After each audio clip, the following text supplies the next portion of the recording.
আসসালামু আলাইকুম। আশা করি সকলেই ভালো আছেন।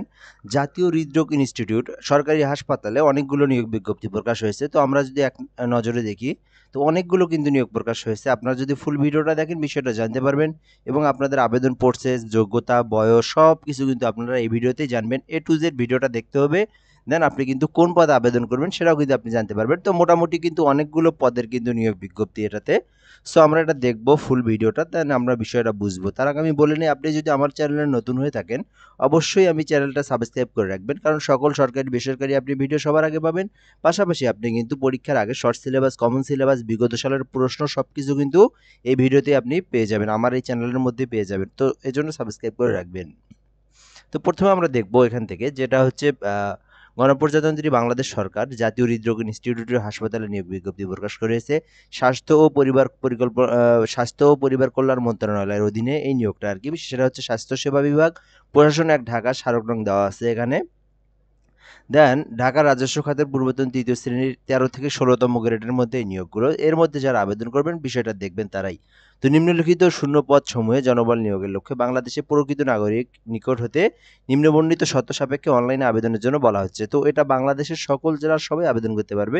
সো এটাতে কোনো ধরনের জেলা উল্লেখ করা নাই এবং কোনো ধরনের বৈষম্য বা কোনো কিছু নাই এই যে আবেদনের মধ্যে। তো আমরা এখান থেকে দেখবো যে আবেদনের যে লিঙ্কটা, আপনারা কিন্তু এই যে nicvddilector.com.bd এই ওয়েবসাইট থেকেও আপনারা বিষয়টা দেখতে পারবেন। দেন আপনারা এখান থেকে আবেদনটাও করতে পারবেন। তো এরপর আমরা দেখবো এখান থেকে কি কি পদ।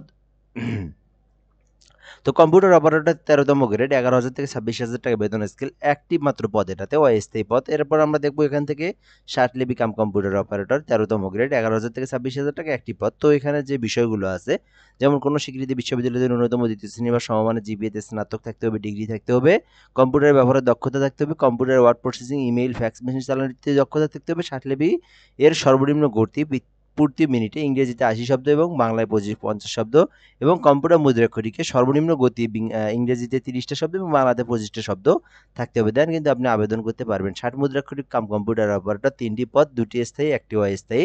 তো এটা হলো 14তম গ্রেডের, 10,000 থেকে 24,000 টাকা বেতন স্কেল। সেম যে ক্যাটাগরিটা আছে, উপরের যে যোগ্যতা নিচের যোগ্যতাটা সেম থাকতে হবে। তো এরপর আমরা দেখবো অফিস সহকারী কাম মুদ্রাক্ষরিক। তো অফিস সহকারী কাম কম্পিউটারে যারা আবেদন করতে চাচ্ছেন, যারা এরকম আবেদন খোঁজেন, দেন আপনারা কিন্তু এটাতে আবেদন করতে পারেন। 16তম গ্রেড, 9,000 থেকে 22,000 টাকা বেতন স্কেল, 8টি পদ। তো এটা কিন্তু মোটামুটি বড় আছে, 8টি স্থায়ী পদ কাম কম্পিউটার অপারেটর পদে। তো এটাতেও কিন্তু আপনার সেম জিনিসগুলো লাগবে। কোনো স্বীকৃতি বোর্ডেতে ন্যূনতম দ্বিতীয় বিভাগ ও সমমানের জিপিএতে উচ্চ মাধ্যমিক পাস অর্থাৎ এইচএসসি পাস করা থাকলে আবেদন করতে পারবেন, এবং কম্পিউটার আপনার 20টা বাই 20টা শব্দ আপনাকে পার মিনিটে নিয়ে আসতে হবে। দেন আপনি কিন্তু আবেদনটা করতে পারবেন। তো ডাটা এন্ট্রি অপারেটরের 2টি পদ স্থায়ী, কোনো স্বীকৃতি বোর্ড হতে উচ্চ মাধ্যমিক সার্টিফিকেট থাকতে হবে এবং কম্পিউটারের দক্ষতা থাকতে হবে। কেশিয়ার একটি পদ নিয়োগ দেওয়া হয়েছে, সেটা হচ্ছে কোনো স্বীকৃতি বোর্ড থেকে আপনার সমমানের এসএসসি পাস করা থাকলে হবে এবং কম্পিউটারের দক্ষতা থাকতে হবে। লিনেন কিপার যেটা আছে সেটাতেও কিন্তু আপনার কোনো শিক্ষা বোর্ড হতে মাধ্যমিক সার্টিফিকেট বা সমমান পরীক্ষায় উত্তীর্ণ হতে হবে। দেন কিন্তু আপনি আবেদন করতে পারবেন। তারপর আমরা দেখব রিসিপশনের যে পদটা আছে, এটাতেও কিন্তু আপনি আবেদন করতে পারবেন। কোনো স্বীকৃতি বোর্ড হতে উচ্চ মাধ্যমিক সার্টিফিকেট বা সমান পরীক্ষায় উত্তীর্ণ হতেই কিন্তু হতে পারে। কোনো স্বীকৃতি বোর্ড হতে ন্যূনতম উচ্চ মাধ্যমিক সার্টিফিকেট বা সমমানের পরীক্ষায় উত্তীর্ণ এবং কম্পিউটার চালানোর দক্ষতা থাকলে কিন্তু আপনি আবেদন করতে পারবেন। তো টেলিফোন অপারেটর যেটা, সেটাতে আপনার 3টি পদ, কোনো স্বীকৃতি বোর্ড হতে উচ্চ মাধ্যমিক সার্টিফিকেট থাকলে আপনি আবেদন করতে পারবেন টেলিফোন অপারেটর পদে, এটাও স্থায়ী পদ। তো সবগুলো পদে কিন্তু কম্পিউটারের দক্ষতা থাকতে হবে, ঠিক আছে। তো ইনস্ট্রুমেন্ট কেয়ারটেকার, এটাতে 3টি, কোনো স্বীকৃতি বোর্ড হতে ইলেকট্রিক্যাল বা মেকানিক্যাল অর্থাৎ যারা যুব উন্নয়ন টেকনিক্যাল থেকে বা যে কোনো জায়গা থেকে যদি আপনি ইলেকট্রিক্যাল থেকে যদি আপনি ট্রেড করে থাকেন ইলেকট্রিক্যাল মেকানিক্যাল পদে, দেন আপনি কিন্তু এটাতে আবেদন করতে পারবেন। তো এরপর আমরা দেখবো এখান থেকে টেকনিশিয়ান যেটা, সে টেকনিশিয়ান পদে যারা আবেদন করবেন, টেকনিশিয়ান হার্ট অ্যান্ড লার্নিং পদে। তো এটা 16তম গ্রেডের, 9,000 থেকে 22,000 টাকা বেতন স্কেল, 2টি পদ নিবে, 2টি স্থায়ী পদ, কোনো স্বীকৃতি বোর্ড হতে জীববিজ্ঞান সহ উচ্চ মাধ্যমিক সার্টিফিকেটের দেন আপনি আবেদন করবেন। তো এই পদ এই আপনার স্বীকৃতি বোর্ডের জীববিজ্ঞান সহ আপনার জীববিজ্ঞানে কিন্তু আপনার থাকতে হবে, আপনার সাবজেক্টটা যেন জীববিজ্ঞান থাকে। তো অবশ্যই আপনাকে উচ্চ মাধ্যমিক সার্টিফিকেট সমান পরীক্ষা করতে হবে, অর্থাৎ আপনাকে এইচএসসি থাকতে হবে। দেন আপনি বিজ্ঞান শাখা থেকে আপনাকে এইচএসসি থাকলে আপনি আবেদন করতে পারবেন। তো গাড়ি চালক 10টি। তো মোটামুটি গাড়ি চালকের মধ্যে কিন্তু অনেকগুলো পদ, এখানে 10টি। সো যারা হচ্ছে ড্রাইভিং পদে যারা আবেদন খোঁজেন, তো তাদের জন্য এই ভিডিওটা এখান থেকে আপনারা দেখতে পারেন। মোটামুটি কিন্তু অনেকগুলো পদ। সো যারা ড্রাইভিং এর কোর্স করছেন, ড্রাইভিং লাইসেন্স আছে যাদের, তো তারা কিন্তু এটা বিষয়টা দেখতে পারেন। এখান থেকে কিন্তু আপনারা অবশ্যই আবেদনটা করতে পারেন। তো আবেদনের প্রসেসটা কি আমরা একটু দেখে নেব এখান থেকে। আবেদনের প্রসেসটা একদমই সহজ। nicvd.teletalk.com.bd এই ওয়েবসাইট থেকে আপনারা আবেদন করতে পারবেন। তো আমরা একটু ওয়েবসাইটে যদি গিয়ে দেখাই,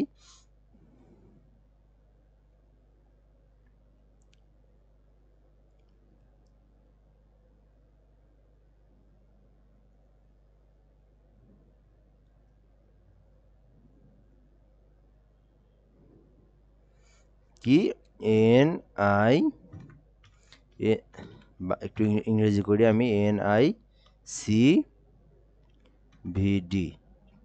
তো NICVD teletalk.com.bd এই ওয়েবসাইটটা যদি আপনারা লেখেন, এখান থেকে কিন্তু আপনার আবেদনটা করতে পারবেন। খুবই সহজ প্রসেস একটা আবেদনের। সো এই যে অপশনটা আসলো, এখান থেকে আপনি জাস্ট অ্যাপ্লাই অনলাইনে ক্লিক করে দিবেন। দেন এখান থেকে আপনি কোন পদে আবেদন করবেন সেই পদটা আপনি দিবেন। তো আপনি যদি গাড়ি চালকে আবেদন করেন, গাড়ি চালক দিবেন, ডাটা এন্ট্রি অপারেটর, কম্পিউটার লিনিয়ান অপারেটর, কম্পিউটার অপারেটর, সব কিছু কিন্তু সুন্দরভাবে দেওয়া আছে। দেন আপনি ওখান থেকে দেখবেন কোন পদটাতে আবেদন করবেন। তো আপনি যদি এখান থেকে ডাটা এন্ট্রি অপারেটরতে আবেদন করেন, দেন আপনি নেক্সটে ক্লিক করবেন।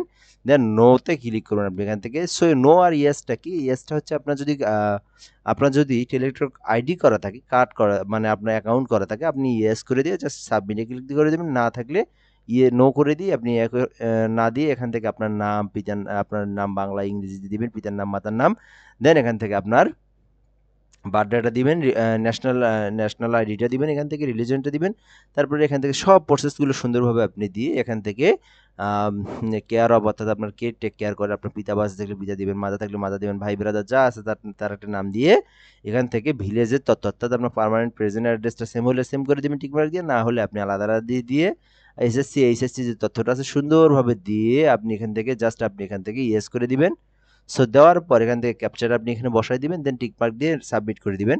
দেওয়ার পর আপনার হচ্ছে একটা অপশন আসবে, সেখানে আপনার ছবি এবং আপনার স্বাক্ষরটা দিতে হবে। 300x300 পিক্সেলে আপনি ফটোশপ থেকে ছবিটা ক্রপ করে নিয়ে এবং 300x80 পিক্সেলে আপনি ছবিটাকে আপনি 300x80 পিক্সেলে আপনি ছবিটা কি করবেন, ক্রপ করে কেটে নেবেন ফটোশপের মাধ্যমে। দেন আপনি কিন্তু আবেদনটা করবেন এই প্রসেসের মাধ্যমে। সো অবশ্যই আবেদন করবেন, বিষয়টা কিন্তু খুবই সহজ প্রসেস। তো ভিডিও পর্যন্তই, এবং আবেদন যদি আপনি অনলাইনের মাধ্যমে করে নিতে চান আমাদের কাছ থেকে, তাহলে আপনি কিন্তু পারবেন সেটা কি জন্য কিভাবে 017758303012 017758303012 এই নাম্বারে আপনি যদি যোগাযোগ করেন আমাদের সঙ্গে, আমরা কিন্তু আপনার আবেদনটাও সুন্দরভাবে করে দিতে পারবো। সো কোনো ধরনের কোনো সমস্যা নেই, হোয়াটসঅ্যাপে শুধু আপনার এই তথ্যগুলো দিবেন, আপনি কিন্তু আবেদন করতে পারবেন। তো লাস্ট ডেট হচ্ছে 7/9/2025 তারিখ লাস্ট ডেট। তো আপনারা কিন্তু আবেদন করতে পারেন। সো ভিডিও এ পর্যন্তই, ধন্যবাদ, ভালো থাকবেন, আসসালামু আলাইকুম।